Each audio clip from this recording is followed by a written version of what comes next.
আসসালামু আলাইকুম। এখন আমি আপনাদের সাথে ভিডিওতে যে বিষয় নিয়ে আলোচনা করব সে বিষয়টি হলো ছাগলের মুখে কিভাবে পোকা হয় এবং এটি কিভাবে সমাধান করা যায় বা এর চিকিৎসা নিয়েই এই ভিডিওতে আলোচনা করা হবে। দেখেন ভিডিওতে যে ছাগলটি দেখানো হয়েছে এই ছাগলটিতে যেভাবে মুখে পোক হয়েছে এভাবেই ছাগলের মুখে পোক হয়, এটি হলো বাস্তব প্রমাণ।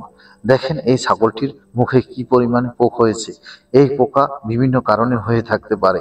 এর মধ্যে প্রধানত কারণ হলো ছাগলের বিভিন্ন স্থানে কৃমি হয়ে থাকে। এই বিভিন্ন কৃমির কারণেই অনেক সময় সেখানে কৃমিটা আক্রান্ত করে এবং সেখানে হালকা পুঁজ হয়। পুঁজ হওয়ার পর এরকম পোক হয়ে থাকে।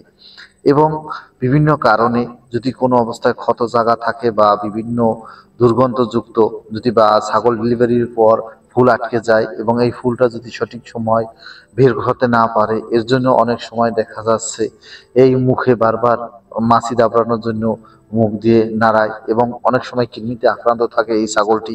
এই সময় এই মাছির ডিম এবং কৃমির আক্রান্তর কারণে অনেক সময় দেখা যাচ্ছে যে ছাগলের মুখে পোকা হয়ে থাকে। এই পোকা হলে থাকলে ছাগল খাওয়া দাওয়া বন্ধ করে দেয় এবং ছাগলের অনেক সময় মাড়ি নষ্ট হয়ে যায় বা দাঁত পড়ে যায়। এরকম যদি হয়ে থাকে তাহলে আপনার ছাগলটি টিকে থাকতে পারবে না, কেননা আস্তে আস্তে না খাওয়ার কারণে ছাগলটি অসুস্থ হয়ে যাবে। আর ছাগলটি যদি দানাদার খাদ্য খাইয়ে রাখেন তাহলে মোটামুটি স্বাস্থ্য ঠিক থাকবে। কিন্তু আপনাদের ছাগলের যদি এই ধরনের কোনো সমস্যা হয়ে থাকে তাহলে আপনারা কি করবেন?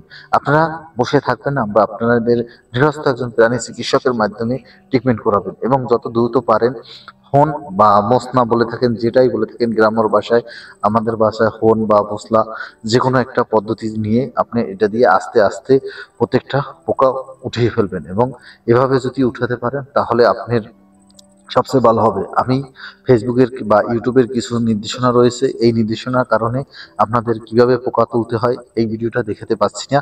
এভাবে আপনারা উঠাবেন এবং আপনারা তারফিন অয়েল দিয়ে প্রতিনিয়ত ধুয়ে দেবেন এবং অ্যান্টিবায়োটিক খাওয়াবেন এবং অ্যান্টিহিস্টামিন দিবেন এবং এর সাথে সাথে ব্যথানাশক দিবেন। এভাবে যদি দিয়ে আপনি ট্রিটমেন্ট করেন তাহলে আপনার ছাগলটি দ্রুত সুস্থ হয়ে যাবে। এবং এর সাথে সাথে আপনার যেটা করতে হবে, যখন মুখে যখন গা হয়ে গেছে এর কারণে বিভিন্ন ধরনের ময়লা বা আবর্জনা বা এই পুষ্টিয়া মুখে চলে যেতে পারে ছাগলের, এই কারণে পেটে ফাঁপ দিতে পারে। এজন্য আপনারা পেট ফাঁপার একটা ঔষধ খাবেন বা পাউডার খাবেন। এভাবে যদি ট্রিটমেন্ট করেন আপনার গরুটি দ্রুত সুস্থ হয়ে যাবে বা আপনার ছাগলটি দ্রুত সুস্থ হয়ে যাবে। আমার ভিডিও ভালো লাগলে প্লিজ লাইক, শেয়ার, কমেন্ট এবং সাবস্ক্রাইব করবেন।